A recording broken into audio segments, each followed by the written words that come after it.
Hello, and welcome to the Being Human podcast, where we explore what it means to truly be human, physically, mentally, and spiritually. We upload an episode of this podcast every single week, so hit that subscribe button. You do not want to miss any of these episodes. On this episode of the podcast, I sat down with the one and only, the gaffer, Judo Jimmy Wallhead.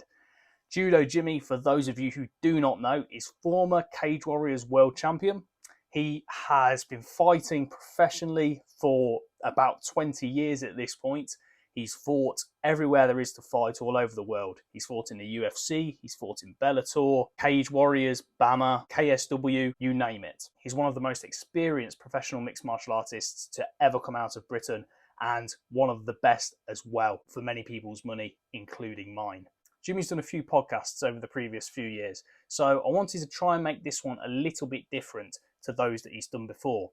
We did cover his career. We also talked about coaching, the HW1 team that Jimmy leads. We really have something special at HW1, and we talked all about that. We talked about some of the fighters that are up and coming. I asked Jimmy some questions that are a bit different to the usual ones. I asked him for his top tip for someone getting into striking and his top tip for someone getting into grappling. I asked for his 3 top pieces of advice for young fighters. I asked him to name the 3 best grapplers he's rolled with, and I asked him to name the sharpest striker he has mixed it up with on the feet. I'm not going to say that Jimmy shared some breaking news, but he did share that there are some talks going on about a potential fight, about him returning into combat sports competition.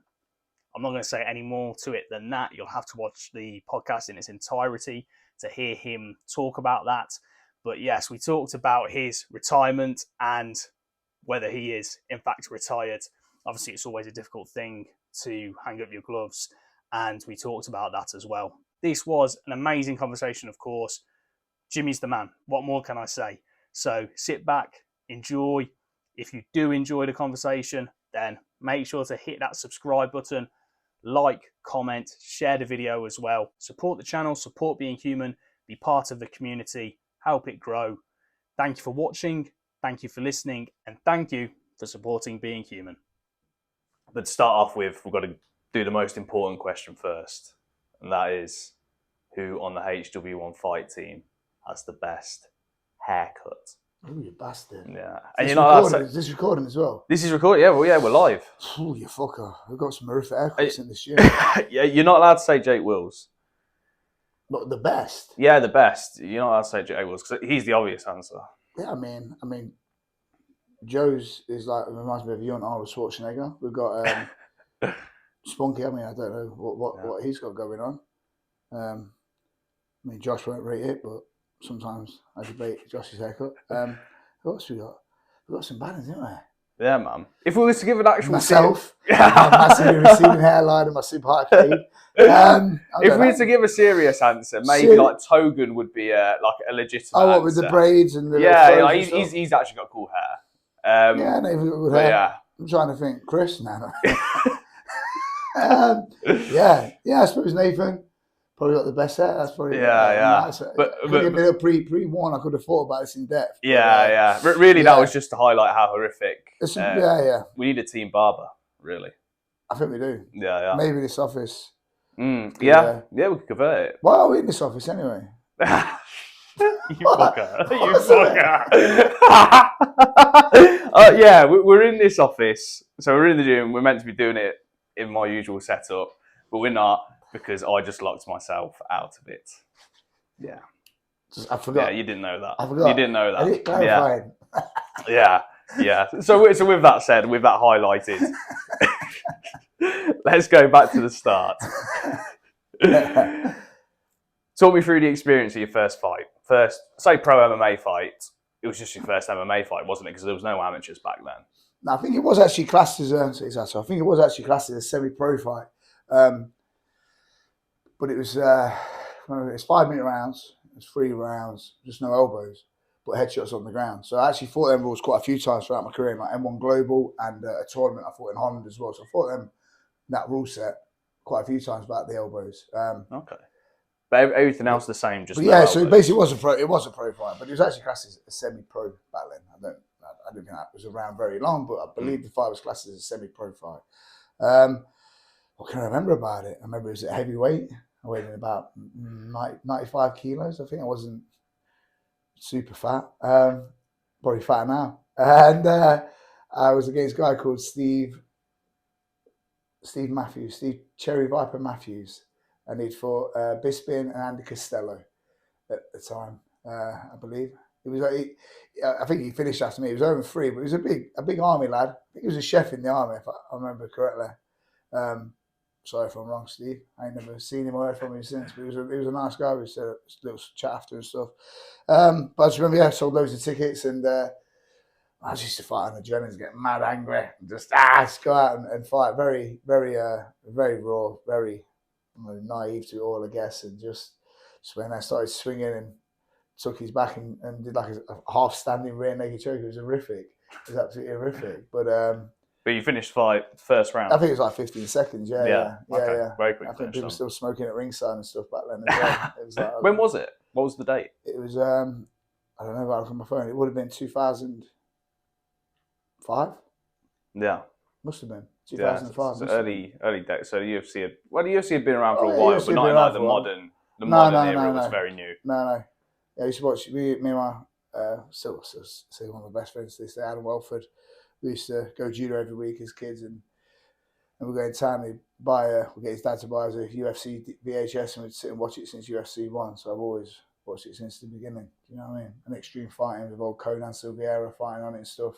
So we've watched it since the start, since I was a kid, really. And obviously, you had all your judo experience like behind you at that point. You're a youth Olympian as a judoka. Mm-hmm. So you were well versed in grappling. But how much training did you do before that fight, or was it just kind of? How did it come about, and what made you want to do it? Wow. Yeah. I hadn't thought about this stuff. It's good. So obviously, like I just said, I'd always loved MMA, watching it with Adam and stuff every weekend, pretty much for years. And the way I got off of it, I drifted out of judo around the age of 19, 20. I'd won a few British closed titles, and I won the last one. Done anything all year for judo, and I'd gone back. I was smoking, and I still managed to win a British closed. I won the British Championships. Don't know how I pulled out, but I pulled it out of the bag just. But I wasn't training. I drifted away from judo altogether after that for a few years. Just off the rails, working doors, drinking, doing drugs, being a dosser, basically. And I went with Nathan. I started going back to Leicester shoot a little bit. Because I've always just loved competing and training. I think it keeps me sane. So I did drift back to doing a little bit of training, and I ended up at Paul Daly's Nemesis show in Nottingham, kickboxing show, and met a drunk Ian Dean and a drunk Rob Butler, and got offered a fight. Ticket money was all told me wrong. I thought I was going to make a killing. And so we get £20 a ticket, mate. I was like, oh, wicked, yeah. So I took this fight, and that was it. So I met Ian Dean, and they offered me a fight, and obviously, I just thought, I always wanted to do this. I've always been in love with this.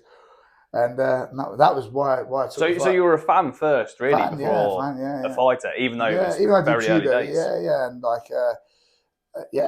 just always wanted to, just always admired it, and always thought, I wonder how a judo guy would get on doing this. Obviously, as a kid, you think I'd just throw him in it and armbar him, you know what I mean? The original Ronda Rousey. Well, there you go, yeah. Just not as pretty, but it was that. It was jump promoter, got over a fight and took it. My training for it. Oh, you bugger! This is thinking back. It's embarrassing. I feel myself getting flustered. Jesus Christ! It was like standing there whacking a pan, like doing a judo throw, like whacking a pan, doing a judo throw. That was about it, man. Maybe whacking on an armbar. It was horrific. Man. Yeah, it was horrific. Hybrid training. Absolutely blind to mixed martial arts. To be honest with you. At the time, and probably was from my first 4 fights. So I won 2 very quick. Steve Matthews in about 15 seconds, and then Leslie Germano in about the same, like 2 quick 20-second wins to start off. Both rear naked choke, got to the back quick, and then I fought Boris John Stomp It was actually a jungle fight. It's Boris John Stomp, his name was. He actually fought in jungle fights. I thought you said Boris Johnson. No, John Stomp. Sorry, John Stomp. yeah. Fought Boris Johnson. Yeah. And hey, he's got a good rugby tackle. Yeah, on. double leg, mate. Double leg. Yeah. This guy was good. Big, strong black guy from France. Very experienced. Fought in jungle fights against Patino and stuff like. And again, how am I taking these fights, man? I wasn't even training, man, properly. You know what I mean? Got judo throwing him all. And I'll try and find that fight and show you that fight. Judo throws everywhere. Like, literally throwing him around, seeing Agi's, Haragoshi's, like pure just judo and like not knowing how to fight, just judo fighting, swinging a bit. And what was the adaptation like between, because obviously judo's in the gi. Did you consciously have to think, how am I going to do this throw? I was literally grabbing, if I got an underhook or an overhook or grab the head, I wasn't even thinking about it. You weren't consciously thinking, how do I adapt this? You were just going off instinct. Just fighting. You know what I mean? 20-year-old fighting. Do you know what I mean? That was it. And then I had another fight after I lost that. I got choked out or neck cranked. I just gassed myself going 110. And then I fought Chris Rice. And like, I'm smoking and stuff and not training. And he just very humbled me, very TK'd me. He was a good boxer, Chris. My boxing consisted of like throwing a couple of Thai boxing classes, throwing a low kick and swinging a handbag. So I got humbled very quickly there. And that's when I met Owen Convery and Dan after that, and got invited to Rough House, and obviously started taking it seriously and training properly. But yeah, the start of it for me was very raw, very, very naive and very blind to actual real combat and MMA. But you have to laugh about it. Yeah. Do you know what I mean? Well, it's a great origin story, isn't it? Yeah, it's funny. Yeah. It's funny. It makes me laugh when I look back how stupid I was. You know what I mean? But yeah, I'm very glad my path drifted that way. So we're here now. Yeah. Speaking to your fine self, living the dream. So it all worked out in the end, right? Oh, definitely. It all worked out in the end. Definitely. Yeah. But no, yeah, very grateful for it. But yeah, if I met a junkie in Dean who's I still consider a dear friend to this day. You know what I mean? Yeah, no, it still happens. So that's pretty cool. It's just those moments of chance, isn't it? Yeah, exactly. You know what I mean? Yeah. Some people think it's coincidence. Some people think it's destiny. Whatever the case, you've got to look back and marvel at those moments. Yeah, exactly. Appreciate that moment. Yeah, I do, absolutely. How much like a small coincidental moment like that can alter your life in such a way. Yeah, exactly. I don't know what I'd be doing otherwise. Well, that's it. Yeah. Maybe another opportunity would have come along. Maybe it would have been at another show. I think it probably would have. Maybe. Yeah, I think, with your background in judo. Maybe. Like, you're clearly just, you're not just a fan of MMA, you clearly had that desire, desire in you to want to fight and compete. But I also had no discipline and no direction, kind of lost myself a bit. That's why I said in first 4 fights. Still I met Dan and Owen. Conway really got me focused and motivated and understanding that striking. That's where I started with kickboxing with Owen. And just walking into that gym for the first time and seeing like combinations and a bounce and leech, just simple thing like, yo, what's this? You know what I mean? It just sparked my interest so much. It was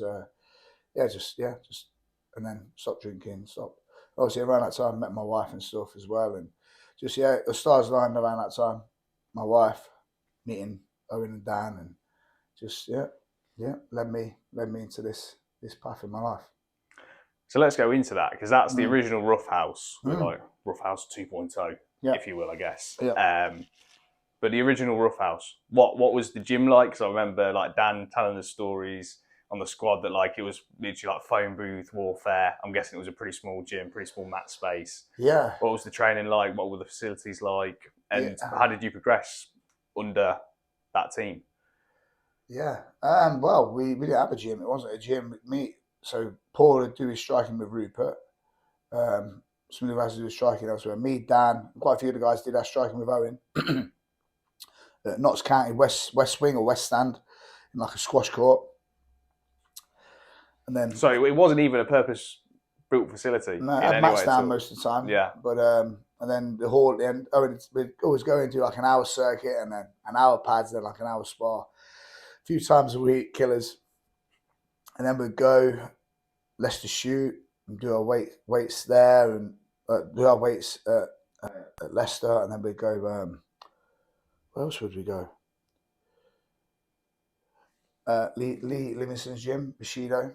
I'd say that was the where the squad sessions took place. Do you know what I mean? Yeah. But we just travelled around all day. In the Emirates Fiesta, put in like, if I get a tenner in it, bomb around and just train as much as I could in a day. Not really have a pot to piss in and just train multiple times a day. Yeah, that was it. Did that. That was it. So then this was around like 2005, 2006. Yeah, 2006, I suppose, 2007, yeah, drift into it properly, yeah. And then over the next, I mean, what we're like 20 years, almost 20 years down the line now from that. Obviously, you retired last year. You've had a massively successful career, fought in pretty much every organisation there is to fight in. Talk me through like that journey, because I kind of want to separate it into like your journey to the UFC and your fights there, and then the journey afterwards. Because would you say that's kind of like two stages to your career? Do you view it as that, or not so much?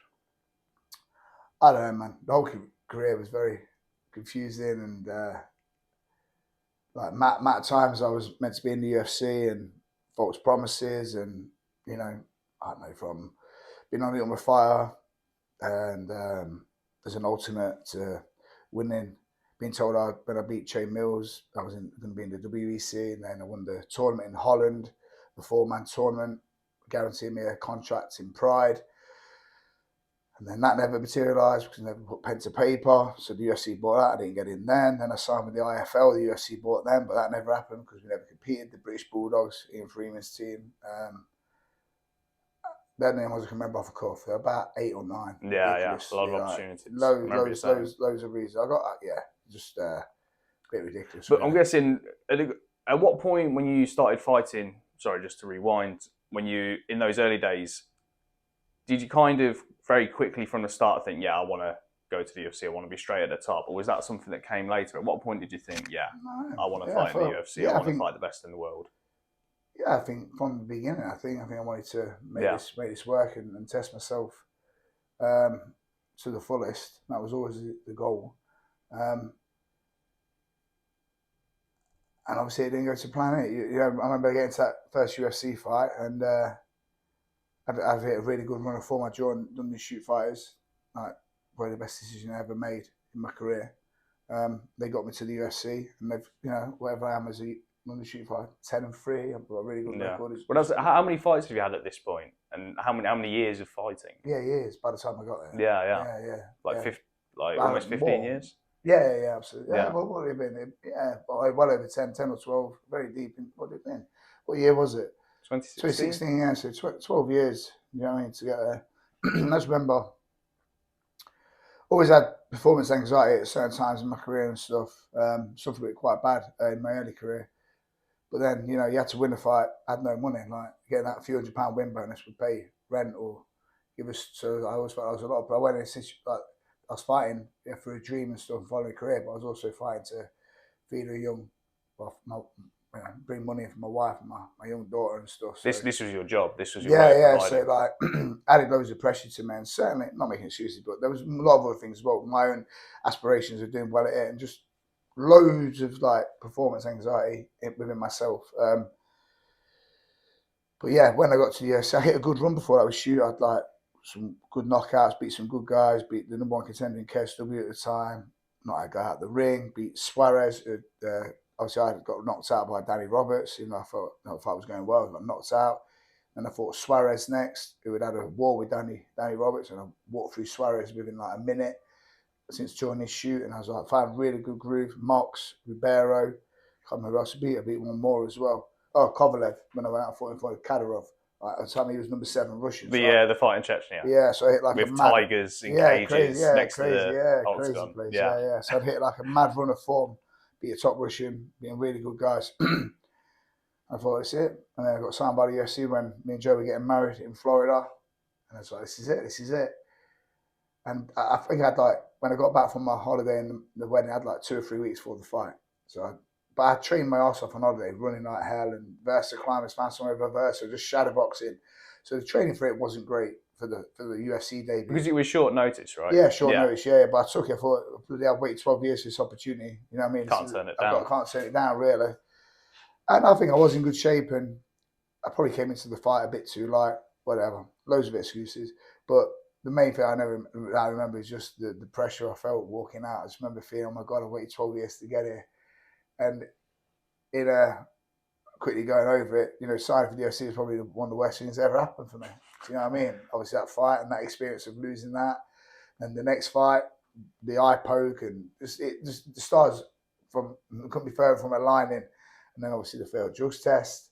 And it just spiked, and then I got depression, and it just like signing for the UFC actually gave me like the worst period in my life, or one of the worst periods in my life, which is kind of ironic. But again, that was my path, wasn't it?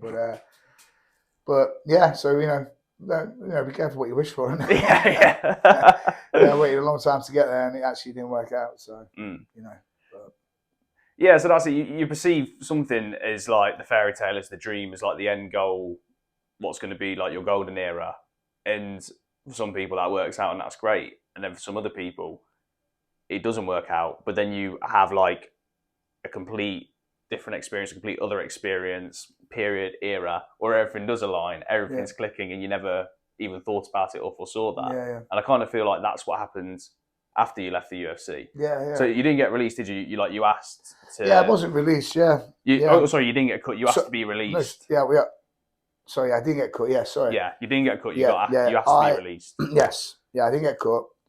They was gonna still give me one more fight. Which again, Jeff Nowitzki was fantastic at USADA, supporting me, helped me prove that I was innocent in all that drama, and USADA were great and supportive, and that's it. I suppose that's important to say, because obviously lots of people have varying things to say about USADA. What was your experience of that whole process? Well, obviously, it's obviously very stressful. Yeah, in terms of dealing on the with first USADA. side of it, I thought, what's this? Like, they wanted, obviously, first off, failing, and I was like, what's going on? Because I'd had blood tests, I'd had 6, 8 urine tests, 1 blood, obviously passed everything. Because I wasn't stupid. If I was going to cheat, I wouldn't be taking this thing that I was Austrian or whatever. I didn't even know what it was at the time, blah, blah, blah. And then I failed the test, and I'm like, okay, thinking, obviously I've not done this, need to prove it. Then they said, send me every product you took in this period. Okay. We want $1,000 to test every product. I wrote a list of like 8 products, from protein porridge to protein bars to BCAAs to caffeine pre-workouts. And I was like, yo, 1,000, this is, bear in mind, my first UFC fight, after all the cuts, I made about $2,000. Yeah. And that was my full-time job. I didn't have a pot to piss in. I went in like PTs, I didn't have a business. Like, where are you going to get that money from? Just before Christmas, I got my wife, 2 small kids, and I got about $2,000 in the bank. You want me to pay about $8,000 to test some products to prove me innocent? I can't do this. Anyway, Jeff Nowitzki obviously believed everything I told him. Onyé, I can't remember his name, the head of USADA, Onyé, that's what I remember, like an African guy. He was fantastic. And do you know what, I believed it could be 1 of 3 products. So I think I sent 2 of them, 2 or 3. And anyway, and that was it. And they didn't charge me, because they knew they really helped me out. And then, and it was a long process, loads of in and outs, but so when the product gets made, it gets made in a batch. And obviously I'd open it and use it, so I couldn't send the one that I'd used. So I went and bought some more, but it was a different batch. But same flavour, same brand, everything. Bought it from the shop, I bought it, and just sent that. And I thought I'd be all right. And then people like, what's his name? Tim Kennedy? Yeah, not Kennedy. No. I forget his name. Tom Lawler. Yeah. Tom Lawler, sorry. And I think Tim Means as well. I think Tim Means went through something. That was the quite a few have been through it. After I realised, but Tom Lawler messaged me. Okay. Because he'd gone through the same, and he spent $50,000 or something ridiculous, because he'd been at a body power testing loads of stuff. And he said that's where Jesus, so he'd like put his drink under the fountain of flavours. So he'd gone around testing all his products at like a seminar, like a body power, and got popped after. Yeah. And he was like, I've got 2 young kids, mate. And I was like, but I'll be all right, innit? Because like, I ain't took it, mate. And like, I ain't took anything. I sent the product. He went, your chances are so slim, because if it's a contaminated batch, that's just in that batch that's been made, it's contaminated from the previous product. He said, like, prepare yourself, mate. Like, this might not be good. I was like, what the hell? Like, then my arse dropped out. Like, what? Anyway, and that was that's there for a few months. Long and short of it, in a period, USADA had bought their own product multiple times. 3 or 4 batches had been tested over a period of 6 months. Every single product had tested positive. The company were putting it in and not declaring it on the ingredients. I think, I don't want to say the company's name. I actually can't remember it correctly. It was a British company. I think they've changed the name. They're putting in to boost it. Anyway, now I looked into like potentially suing them and going to court and stuff. And so obviously Romero made the same thing with me. Romero got millions in America, but it's very different here. Yeah. It's very different here, yeah. And I think they could just fold the company, like looks like they've done, and changed the name. So I probably would have got no money out of them. And the solicitor I spoke to a real top solicitor, and he was like, look, realistically, you're talking £12,000 minimum to even take this to court. USADA said they'll send me all the paperwork, all the evidence proving it and everything. Jeff as well, like, if you want to pursue it, blah. And I looked into it, and it's like, I got told 12 grand minimum. At the time, I was like, no way, I can't afford that. Yeah. You know what I mean? I was proven innocent. I was asked for a release from the UFC. I didn't want to fight no more. Like, so I had depression. You felt like you were done at that point. Onto another. I got depressed. I was suffering with depression. So, yeah, it was always just a mad time. But yeah, that was that. I just walked away. That was it. And you didn't have the intention of fighting again? Genuinely didn't have the intention to fight. And then literally Bellator messaged me, offered me a fight for good money. They offered me a fight, offered me a contract. And I just thought, I was in a mess, and I just thought, that's good money. And I had no money. So I just signed it, and I genuinely didn't think, yes, I'm going to fight.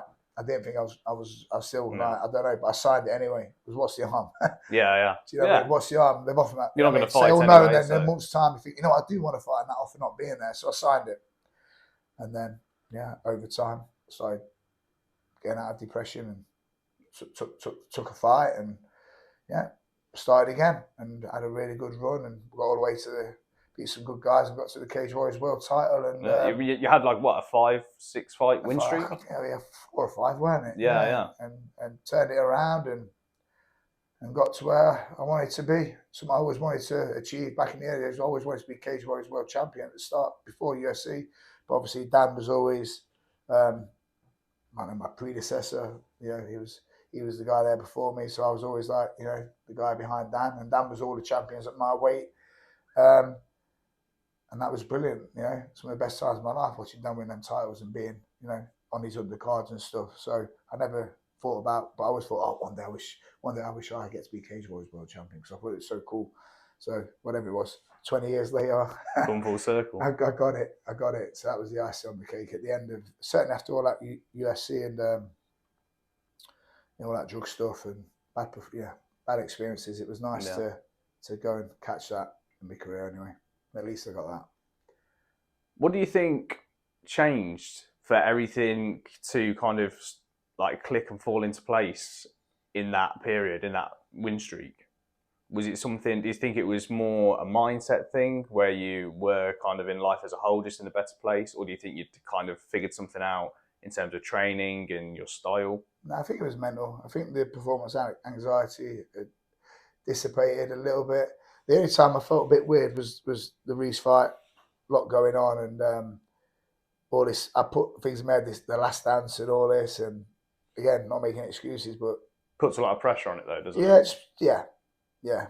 But that was a bit of a weird one for me mentally. But as far as the other fights, like literally just enjoying them. Like when I had like depression, so I said I'll never be this low again, and kind of having the fight in hindsight from that, it's like what am I even worrying about as much? So I think that was a big part of me having them good performances and wins, just because I was enjoying it. Yeah. I was like, I'm fighting. This is what I want to do. I'm blessed. I was there, and now I'm here. Now I can fight and do what I enjoy. And like, it doesn't really matter if I win or lose. Like, you know, this is it. This is just do it for fun and have some fights. And that was it, really. I think, like you just said, just the mental side of it took the pressure off. Shifted into a totally different perspective with it. I think, you know, and having that security of having, you know, not fighting to live. That's it, because you had coaching then at that point. Yeah, so you had you know, some of the bit of stability as well. That made a massive. I certainly blame yourself. You make your own luck and blame, but certainly in myself, blame myself for not managing and self-managing in my head. Them early pressures of money and stuff. I should have been more proactive. I should have had all the things in line. Do you know what I mean? I should have got a little business on the go at the same time. But then that's so difficult to do when yeah, you're but trying I was to young. fight I and was build young, your and I career. wasn't that way inclined. Do you know what I mean? And you know, hindsight's a fantastic thing, isn't it? Do you know what I mean? But yeah, all these excuses that I had at the time in my, not now, I mean, at the time in my head. Like looking back, if that was me now, I'd remedy it. I'd do this alongside this. Do you know what I mean? That's part of growing up, isn't it? That's what comes with the experience. Yeah, like I'm 40 next month, and I finally feel like I'm just getting my shit in line as a man and as an adult and as a husband and a dad and a coach and as a person. Like I'm a little bit late to the party. Like I don't know. You know what I mean? I don't know, man. Maybe like there's too much pressure for us. You know what I mean? Maybe what's considered late for the party isn't late for the party at all. Maybe you know that's really how long it takes to try and exactly maybe it takes to that figure long things of, out. Mistakes and Yeah, there's a lot to navigate. Like being a man, being an adult, and especially if you're trying to pursue something like being the best in the world at something is, how would I say, is dangerous, intense, as high octane as fighting. Like these are difficult. Life's difficult enough as it is. Add this on top. It's going to take a while to navigate it all. To figure it out. Alongside, like you say, day-to-day life. Having a family and all the other stuff, finances and But I feel like I say, I'm hoping when I turn 40 next month, I'm thinking I'm in a good place. Yeah. Well, that's encouraging because I know then I've got a good 15 years. And I'm sure, obviously, you know, we all make mistakes, innit? Mistakes in one sense, they're good because they make you appreciate and focus on what's right and things like that, you know, change your, you know, whether that's from training or day-to-day life, you know, the mistakes in combat, the mistakes in life, mold us into making the right decisions and the right pathways in all areas. So as hard as some mistakes can be to swallow, you know, it makes you are. So life's life, isn't it? Yeah. So all them bad experiences, all them losses, you know, I'm grateful for it all, to be honest. You know what I mean? Yeah. I think that's not just the best. I think that's the only perspective you can have. Yeah, because you can't change it. It's like, I made all these mistakes. You know, nothing but bad has come of them. Yeah, no, you got to be grateful. You can't change it. It's understanding it, isn't it?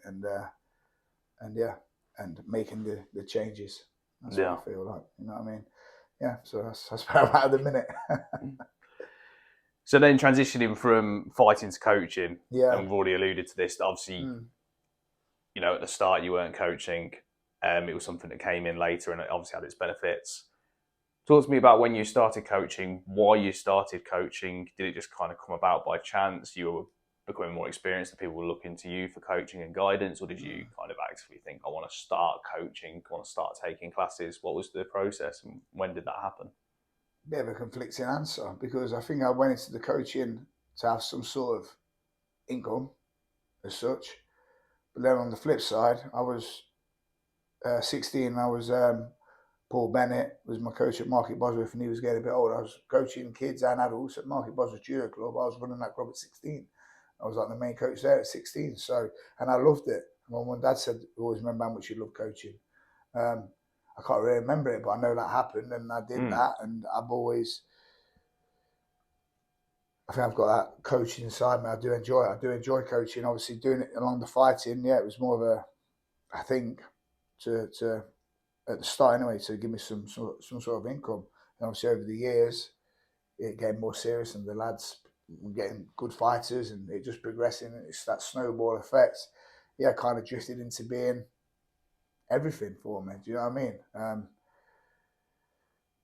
I love coaching. I love it when the lads fight. I love watching them get better. I love seeing them perform and try and be there. I think be there to try and steer them right, not make my mistakes and stuff. You know what I mean? Well, that's the benefit of having Yeah. a coach like you that's He's so been experienced. been through the mill of it. Yeah, there's so You know many what I mean? mistakes that, Yeah. if we listen to you and take your advice, we won't have to make. Yeah. Because you've been there before us. I think as well with like, God man, I don't know how to say names, but I've had some dodgy people around me as I'm fighting. I've had some good people, but I've had some dodgy ones. Those who know me, know my journey, know what I'm on about right now. And having them people around you and all these false promises and bad advice, it's again, along with all the bad decisions I made and the bad losses, some of the people I had around me representing you were probably inheriting some of their bad decisions. Were horrific, like I'm talking like gangsters back in then, and they're representing you and you're not professional speaking to these promoters. Man, horrific. Like it gives me anxiety because some of the decisions I allowed to happen, horrific. I want to be there for the guys, and help them choose the right pathway and the right decisions. And yeah, man, mad. I mean, hopefully, but I know 100% none of the guys at this gym in their MMA career will go through anything I'm going through. As soon as I see any sort of red flag or anything like that, that's one thing. That's why I believe coaching is my true calling. And I think over the last couple of years, certainly since we've been here, COVID as well, I've drifted into, now I've retired as well. Do you know what I mean?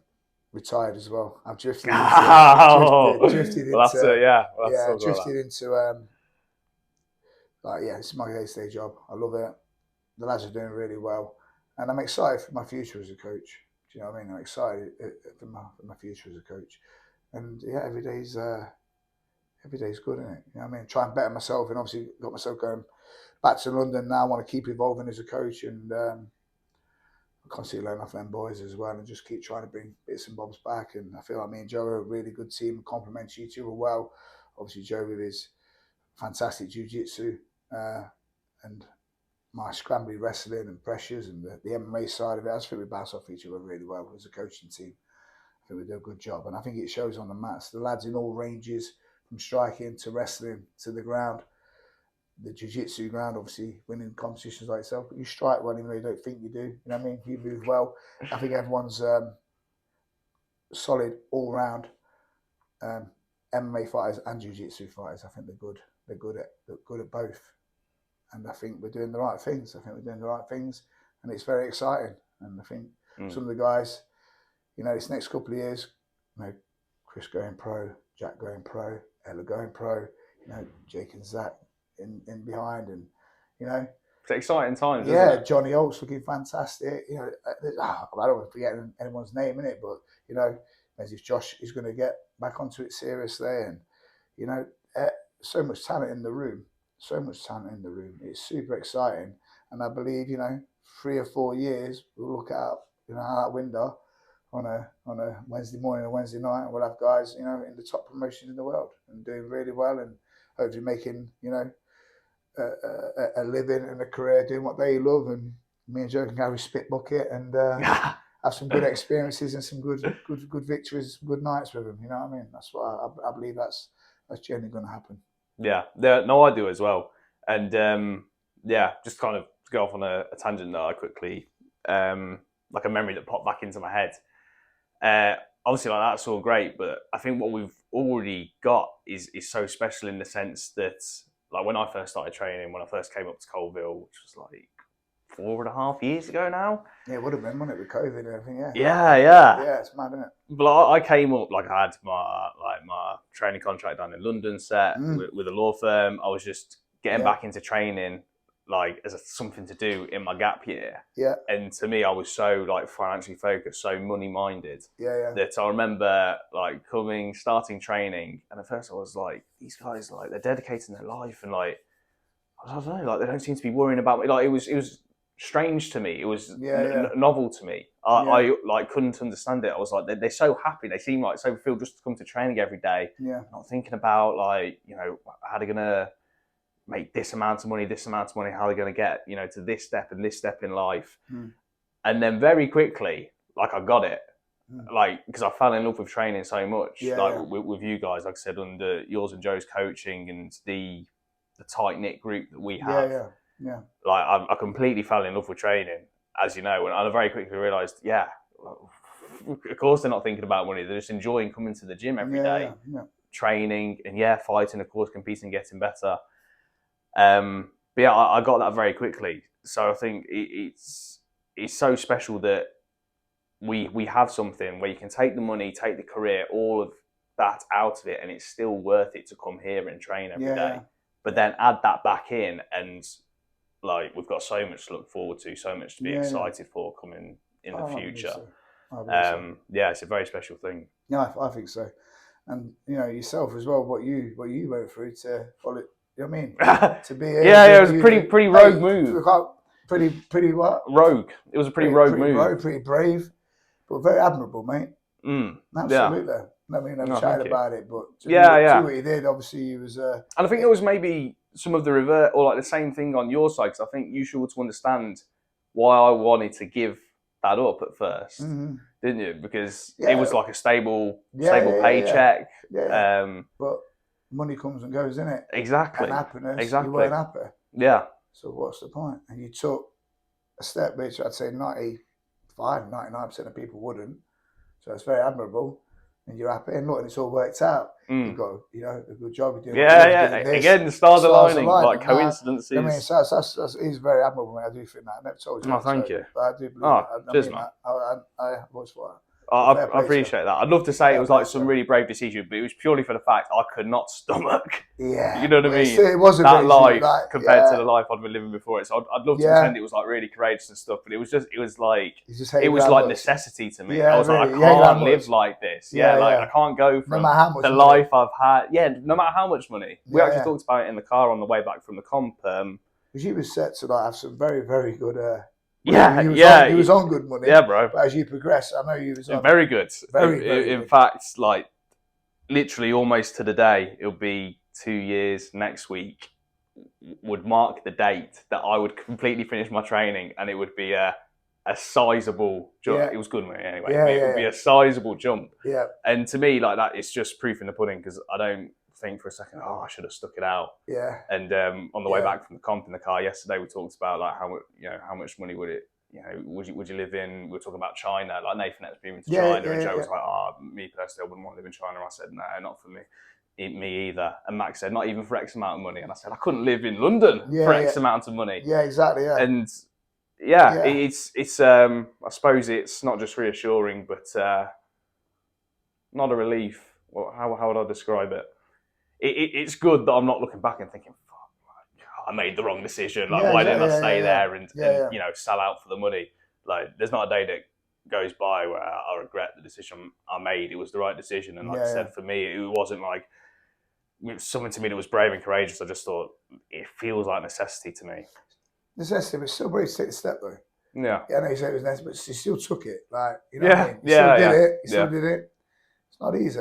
A lot of people wouldn't, even though you felt like, even if not people, a lot of people are in jobs they're not happy with. Live the whole life in jobs they're not happy with. Why? Because they weren't brave enough to walk away. You're still brave to take a step, mate, and follow your dreams and do what you want to do. So don't pay off too much. Yeah. Quite an easy thing to do.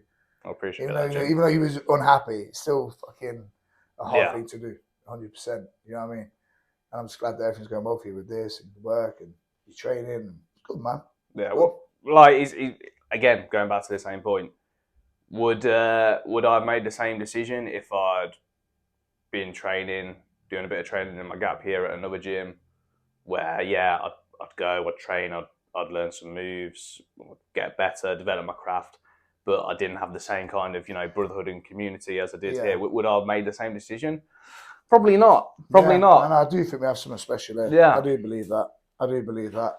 Even when Mark was over last week, he said some nice things to Joe and stuff, and people that come in and say the same thing. Do you know what I mean? So it's nice to be part of it, isn't it? Yeah. You know what I mean? But I do think I've got something special there. Definitely. Not just talent and work ethic and stuff. Just personalities and people. That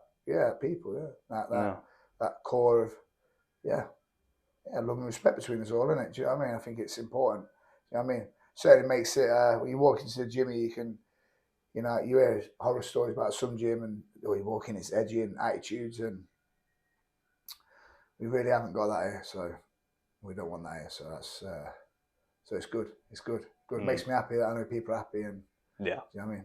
and then on the flip side, getting the results and seeing that improvement on the mats as well. And so, yeah, it's going all right at the minute. Got to keep working hard. Long way to go where we need to be, but I think we're starting pretty strong. I think it's a year next month, isn't it? We've had the whole gym going here. Yeah, the whole facility. Yeah, so we've had it upstairs since November, but be a year in March. Where we're at. Not a bad first year, I believe. I'm sure Andy Brett might say different with the stresses of the finances and stuff. But they're measuring different metrics. Yeah. You're I measuring think on the side of my metric, I think they would agree. Absolutely. On the side of their metric, I think they're starting to relax, maybe a tad, finally. But obviously, without them, we wouldn't be here, would we, as well? So that's absolutely. Eternally grateful, isn't we? Yeah, 100%. Let's go into the logistics of it a bit more of coaching. Yeah.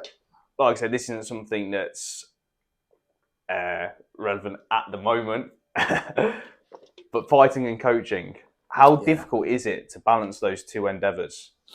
Do you find it difficult? Do you have advice for people that do it? Because there's lots of people that have to do it now. Like you said, there's a form of income. They've got to coach and fight. Yeah. What advice do you have to those people, and how did you find that? It is hard. Certainly in camp and stuff, you do neglect your fighters a little bit, I believe. I've learned a lot of lessons as a coach in the last 18 months, a hell of a lot of lessons. Hell of a lot. And again, throughout life, when I say actually, I say I got my shit in order at 40, personally, and bits and bobs, but I think I've not got my coach. I'm not got it in order perfectly yet, and I need to keep improving and evolving. I think I'll go on to the day I die, and I accept that and understand that. But it's hard to do both. It is hard to do both. Certainly in camp, I think out of camps you can find to train, and I train a few times a week now. Probably only train 3 or 4 times a week. Don't do no cardio, don't do no weights because I'm always coaching. I'm sitting and watching the lads, and I'm happy as long as I keep my hand in the tick over. You know what I mean? I like to stay sharp and I like to get on the mat and stuff. That's fine for me at the minute. But it's a little bit selfish to fight at a high level and coach. It is a little bit. But like you say, if you haven't got the choice, then you have to. On the flip side, try and understand that a little bit, innit? But I think I managed it as well as I could when I was competing and stuff. Would I say I'd never fight again? I feel me and Joe talk about it quite a lot. I think if the right option came up, but I don't think it wouldn't take. I'd sacrifice like PTs and stuff. It wouldn't take my attention away from the boys as much as it has done at times. And I feel I'm focused on all the boys a lot better than I've been in the past and stuff. So I think I could maybe do another fight if I wanted to, and it wouldn't affect the situation as much as it had done from lessons learned, I feel. Do you know what I mean? Yeah, you've got the experience. I've got the experience how to manage it better now, but I certainly feel at a point it probably did neglect my coaching role. As just regarding just maybe being focused, even though I may have been on the mat, fatigue, calorie deficit, tired, you know what I mean?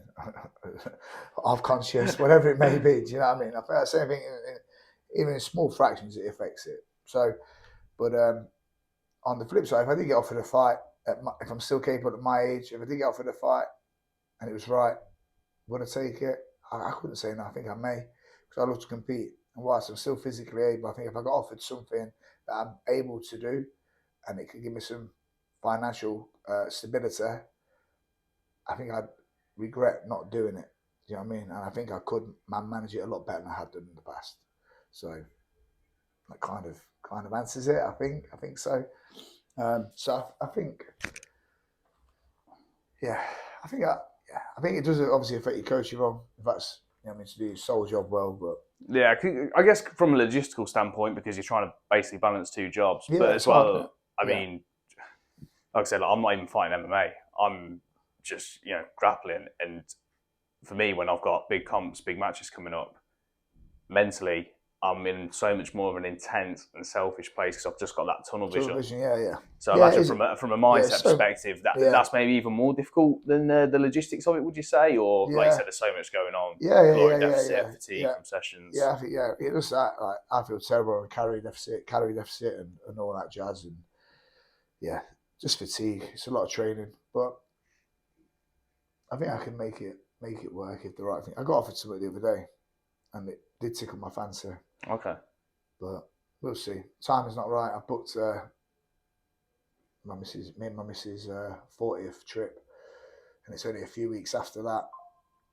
So, and I don't have no money either. It has to be financially right, because one, not only taking time away from PTs and stuff, if injuries and stuff, you know what I mean, it's got to be right. If you're going to do it, it's got to be right financially. It's going to affect your income on the other side. You know what I mean? Even after the fight, if you get injured, break your hand, I can't PT, so I'm going to lose money there. So it has to be right financially. But it did tickle my fancy, to be honest. But we'll see. I've asked them what sort of money they're talking, but they ain't got back. Yeah. Are there any details you can share? Or? Yeah. So I don't know if I can say the guy's name, but it was BKFC. Okay. And I had a bit. I don't want to fight MMA, but the guy, I don't know if I can say his name. I don't want to cause trouble. Well, if he listens, he's asked for me. I'm more than happy. Yeah, I'm more than happy to fight him. Yeah. More than happy to fight him. That's intriguing. Is it British guy? European? It's a British guy. Yeah. British guy. Yeah, on the BKFC, England or Britain. And I think it's a great fight. I think it'll be great. I think it'll be fun.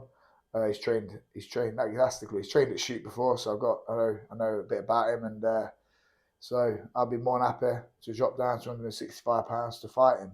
But timing wise, like I said, I've got this safari booked for me and my wife's 40th.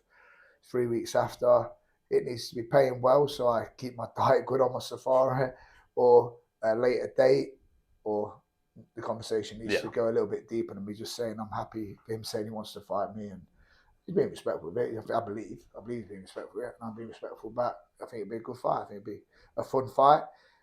He's talented and stuff, and I think it'd be good. But I need to know money and stuff, and if there's any move on dates and stuff like that. But it did spark my interest.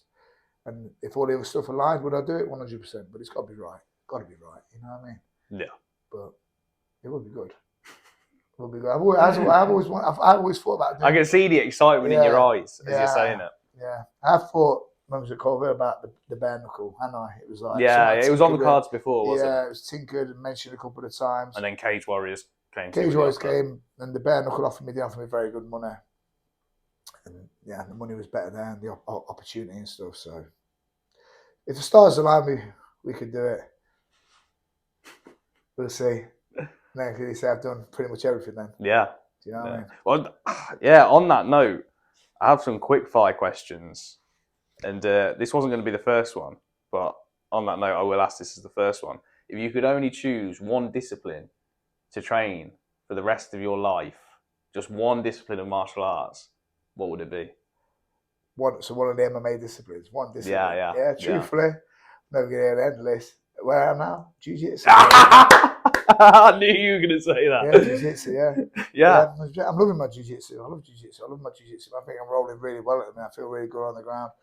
I feel like I took some leap and bounds on the ground this last year. I feel like I got loads better. So, really loving the Jiu-Jitsu. Absolutely. Yeah. Yeah. What do you think?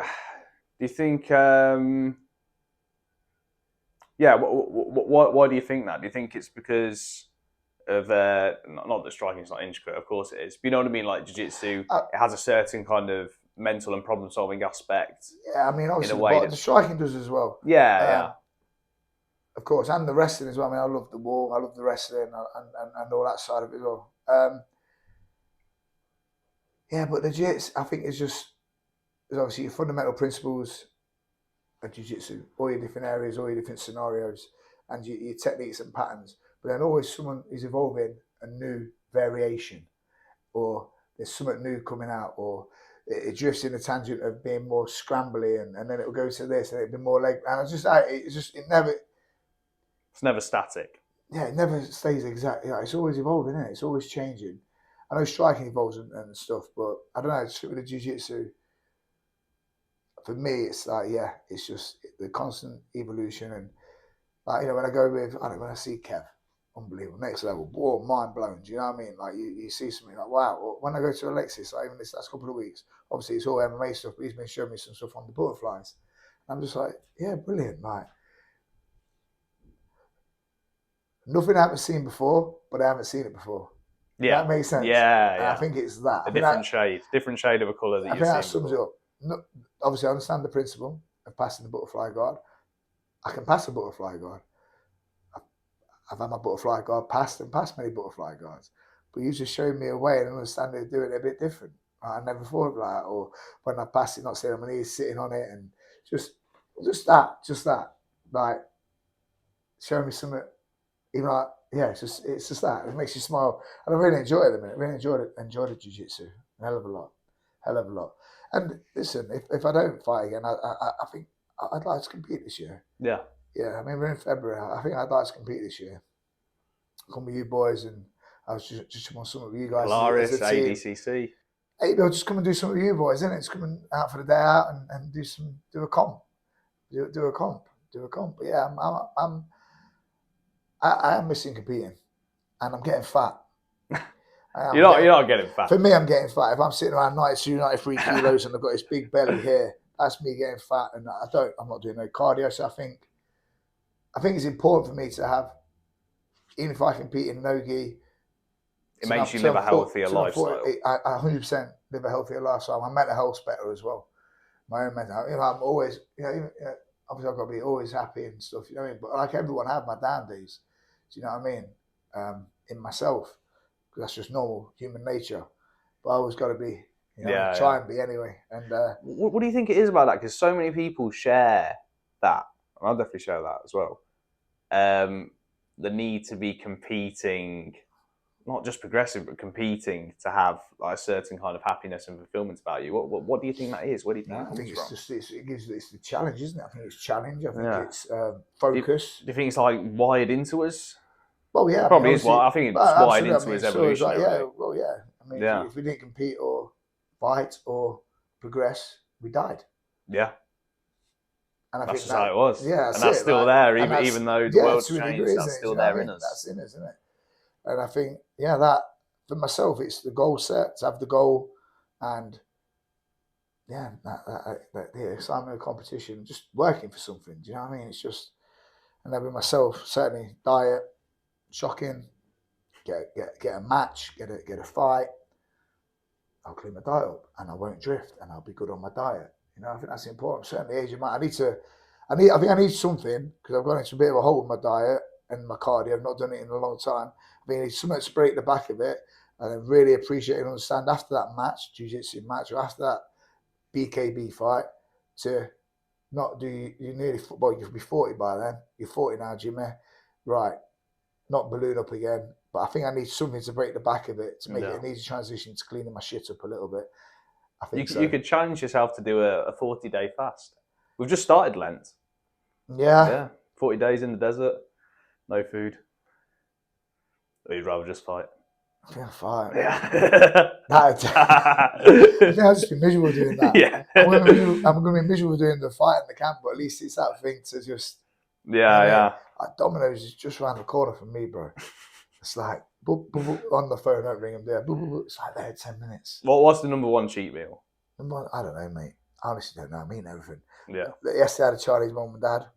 Weren't the best. My belly's a bit bad this morning. A Chinese my missus on Friday.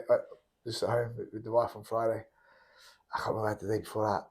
We're not ate good. I had a bit of stuff with my wife's nana this week, so a little bit of excuse. My missus just cook healthy meals every day, to be fair.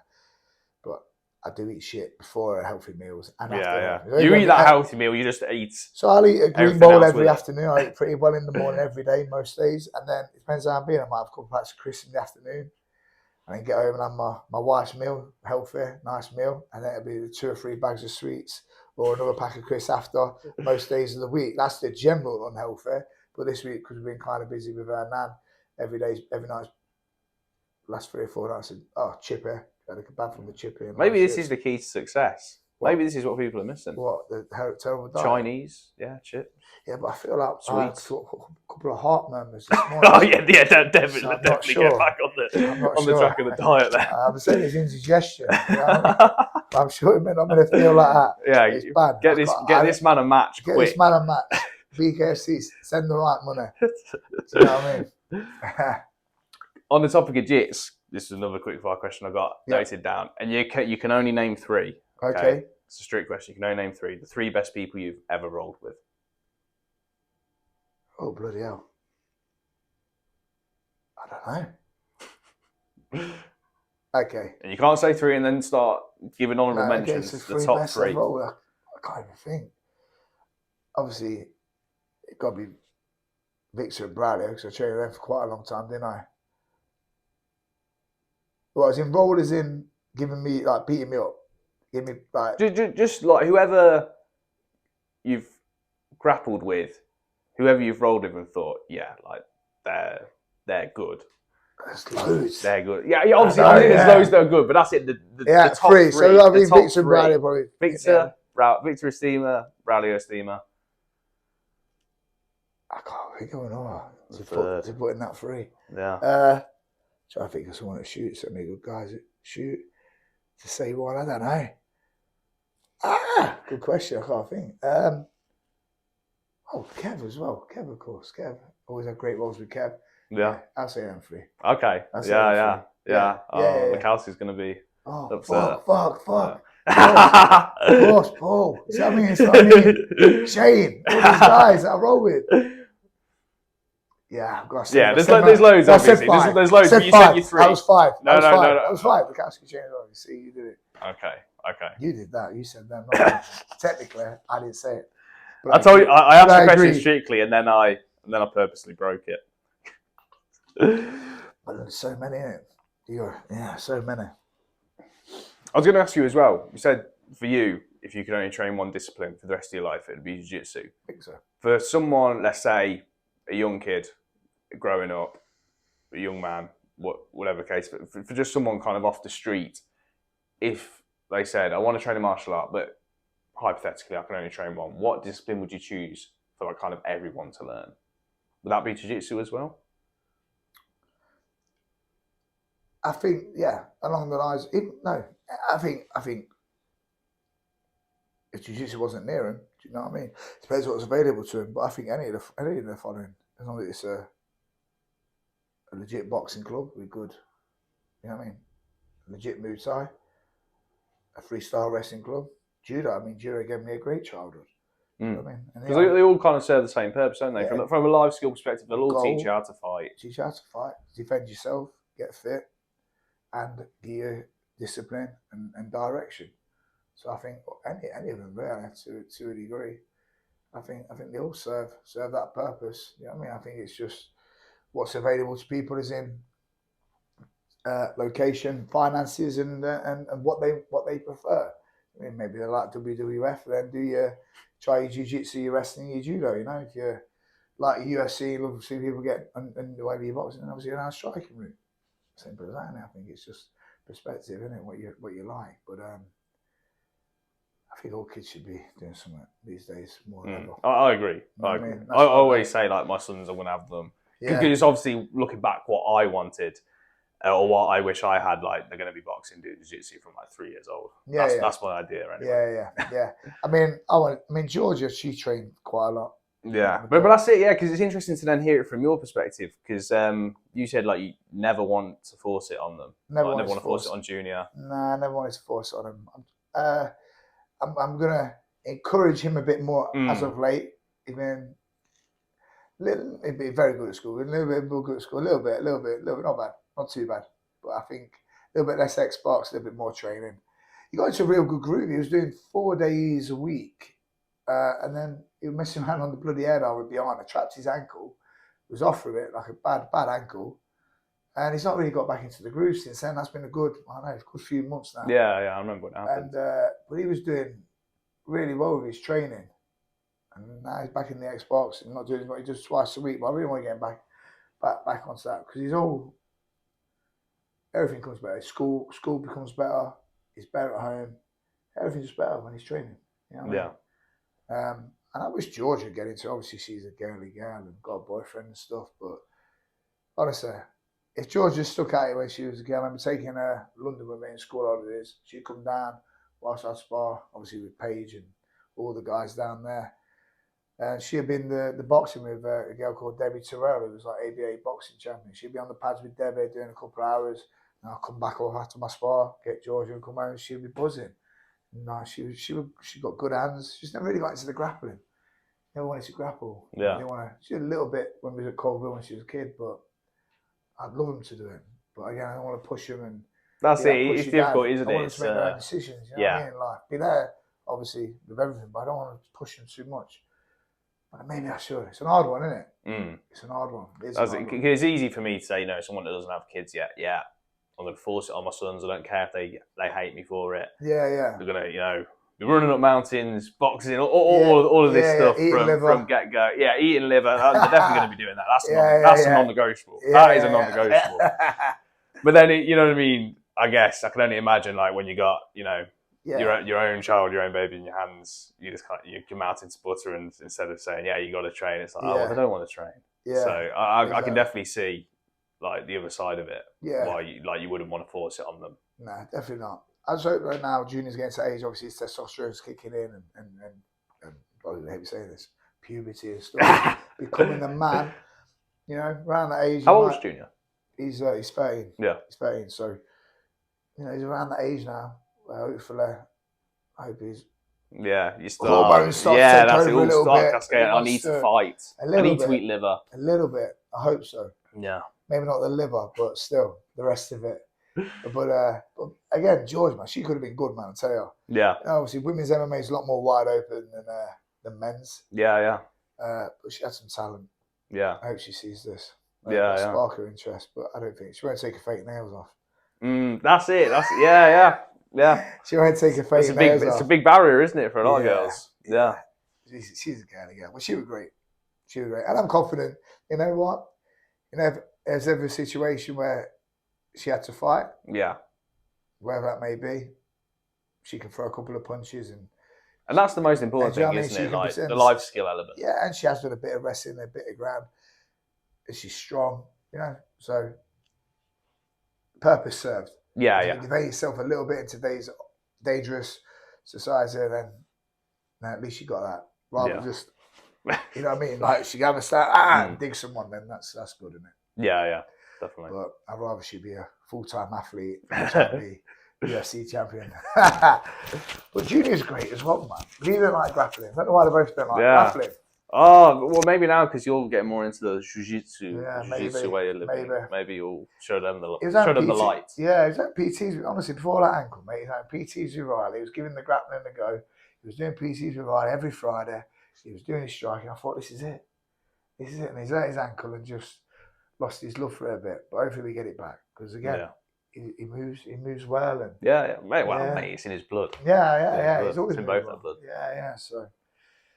Fingers crossed. Yeah, no, it will come. Fingers crossed. I don't doubt it. Fingers crossed. The sharpest striker you've ever sparred with? It's got to be MVP. Yeah. I think so, absolutely. I mean, he's one of the best strikers in the world. Even though I've trained him for 10 years and I do better than most. You know what I mean? I understand Mike and stuff. I just remember like the first time I ever sparred with him, and even to this day, when you spar him now, there's nothing worse. You know what I mean? He's one of the most talented.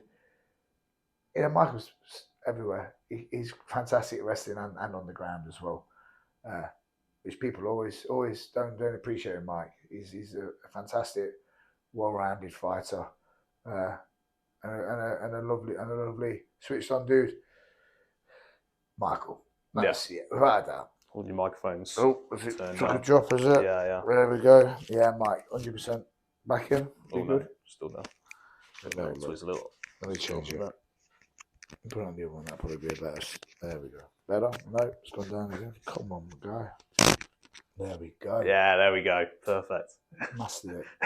Yeah. MVP precision. MVP, I'd have to say so. Yeah. What makes him so good? Because I asked Nathan Epps about Leon, and he said part of it is just God given. Like he's so sharp, like the speed that he has. MVP looks like the same. Obviously, he goes out saying he's worked incredibly hard, incredibly technical as well. But his style, not everyone can do that style. No, right? Range, speed, obviously, but range management and just understanding of every line, every action, the traps he can lay. It's like he's you know, if you'll see, he's just been around it so long, isn't it? It's just that experience. But, you know, range is super long, super fast. And, yeah, confidence, you know, his mindset as well. He's a very interesting dude. Very interesting dude. You know, I said this before. He called me at the UFC in Hamburg, the first fight. And we were chatting. He was talking about, you know, bits he's got going on. Not to speak someone's business, but business there. And fingers in his pie, and this is where he wants to go. And I remember sitting there, I think I had $1,000 in the bank. And I was like, and I was just fighting. I was thinking, I've got nothing going on. So I know I overthanked Mike for this, but I came back, started really lining up my coaching side of it, started set up the management company, which brought in a little bit of money at the time, and then the gym, and just started, you know, just kind of. He planted the seed. Just sort of shy a bit, Jimmy, a little bit. I looked at him and I was like, yo, this man's switched on. And that was me like, boy, you know what I mean? So he certainly had, Michael certainly had a part in me pulling my finger out a little bit. And yeah, in that side of my life, definitely. No. Yeah. Give us one piece of advice, like a top tip for someone looking to get good at striking and then someone looking to get good at grappling. Top tip. Bloody hell. Put me on the spot here, man. You know I'm not the sharpest thinker. You are. Top tip. To narrow it down a bit for like a day one person, because obviously that's it's always what you're going to tell find the correct the gym, do your research, all that sort of stuff. For a striker, I think to myself, combat, yeah. So you can do as much handwork as you want. I always remember combat when I started was my footwork, innit? Focus on your footwork. I know I've got good footwork. I've got little legs, but I've got fast feet. I know I've got good footwork, and that's because of going. It made me appreciate day one. Don't neglect the footwork. Yeah, don't neglect the footwork. Yeah, I've been doing hours and hours of footwork. I'm not even throwing punches. So for a striker, day one, don't think about throwing haymakers. Yeah, think about your feet. And I think that's what I teach here on the class. Like some of the guys, even like the guys who are going to come in a few weeks, there's a ginger guy in the class. I'm not actually sure of his name. A bit of a big lad. He still punches a little bit with these knuckles. Like he punches a little bit off it. But you know what, yeah? He moves in and out really nice now. He keeps his shape. He's got a nice jab. Like, I can go around saying, no, stop. You know what I mean? You can change the punching and clean the punching. That's it. If they've got their feet under them. The feet and the shapes in order is there.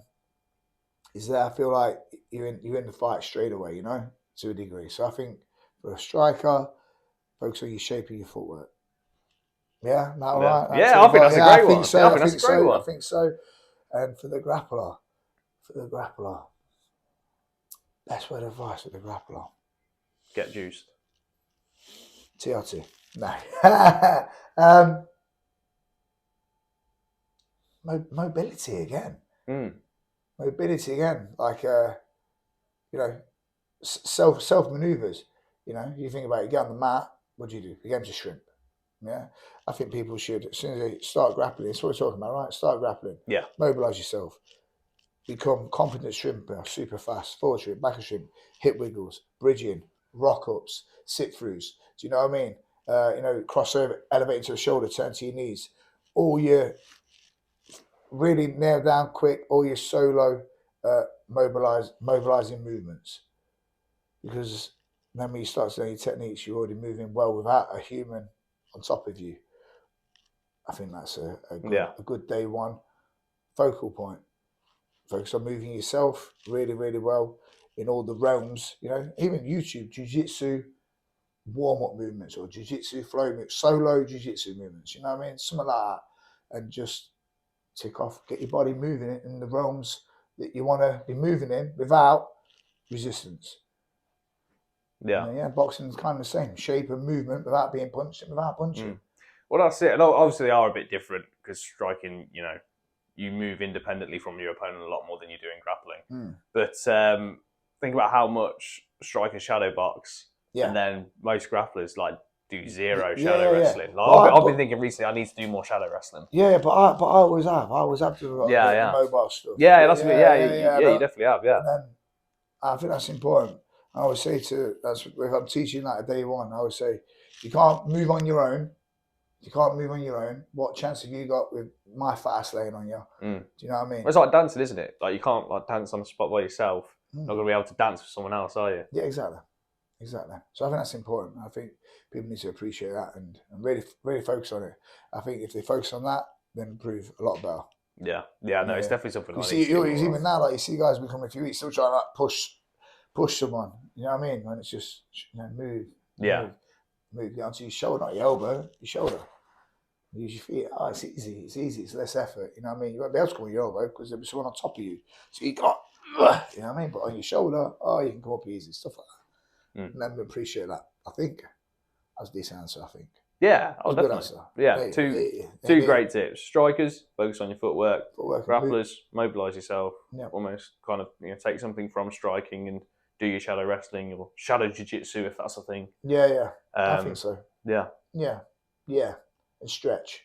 Yeah, that's not what I need to. Yeah, need to work. I do plenty of it, but I do as well. But I'm not seeing the results. No, me neither. But imagine if we didn't. Exactly. Yeah. Yeah, imagine if we didn't stretch. So I wouldn't be making it up the stairs at this point. I don't think. No. I'm surprised I still can, to be honest. Just about hobbling. So we've kind of covered this already, but I had this down. I've got 2 more questions I want to ask. The penultimate one. 3 pieces of advice. Sorry, you would give to young fighters. Obviously, you've already given quite a few tips, pieces of advice, but specifically for young fighters. So for this, when I wrote this question, I kind of had in mind Jake's kind of not era, but age. In that stage. Yeah. What kind of advice do you have for fighters of that age, where they're taking training seriously at a young age, but they're old enough where they're already fighting now, so they're basically at that point where they can decide: am I going to try and send this to the moon? So much. Or am I just going to kind of have it as a hobby? Okay. First off, don't bother doing it. Do it. May enjoy it. It's fun. Yeah. Even though we do want to get to the moon, it stays fun. Yeah. It stays fun. Zero pressure. Obviously, we want them to win every fight and never lose a fight and be uncrowned champions of the world. Like I said previous, every loss has been a blessing. Do you know what I mean? So, wherever the road may be, as long as we're not getting injured, it doesn't matter. Sunny days will come, rainy days will pass. Enjoy it, take what we get, enjoy the moment, live in the moment, and keep evolving. And there's zero pressure from anyone around you. That's 1. 2. Certainly, this one makes me think of Jake. Don't overtrain. Rest. Learn to rest. Don't burn out. Like they're 15, 16, pair of them. Have a rest day. Have a cheat meal. They both eat loads anyway, but yeah, they don't need to be told that. They're already taking maybe that not the cheat meal, but have a rest day. I've seen Jake with the jelly babies on the mat. Yeah. Have a rest day. Have a rest day. Do you know what I mean? Have a rest day because it's recovery, growth, and keeping it enjoyable as well. If you run yourself into the ground, it can have loads of detrimental effects on that. Yeah, so rest, enjoy the moment, enjoy it. 3rd one. Be a sponge and appreciate trial and error. Try everything. Keep it. Might work fantastic for you, might be terrible for me, might be mediocre for Jake, but keep it in there because there'll be a place where it can fit. You never know, it might come around and be a go-to in time. Give it some time, try it in sparring. Okay, say working for me. Okay, maybe it ain't for you then, but keep it in the back burner. Trial and error, even try stuff that you might be unsuccessful. There's loads of stuff. Certainly at shoot, when I came from where I was to the style of striking there, there's loads of bits that I've struggled with and got clipped loads of times and made mistakes, but then they come out now when I spar and they come out in fight. So it's just trial and error. Be a sponge. Try everything. Be patient enough to take the good with the bad and figure it out yourself. Plenty of rest, and make sure you keep enjoying it. There's no pressure. That's it. I think they're pretty good. They're three brilliant pieces of advice. Yeah. I think. Yeah. And I think if you do that, you'll save yourself a lot of shit. And there are three things I wish I'd started and appreciated from day one. And you can't go far wrong if you can keep those tenets in place. If you can enforce them and be disciplined with yourself, I think that'll put you in a good place. And with a bit of luck and loads of hard work, who knows, eh? Anything's possible, isn't it? But I think them three things would be a good mark for any young fighter, young athlete to keep in mind. Final question. Mm-hmm. Over the past 20 years, all the experiences, all the highs and lows, sitting here today, what does success mean to Jimmy Wallhead? What does that word mean to you? What does the word success mean?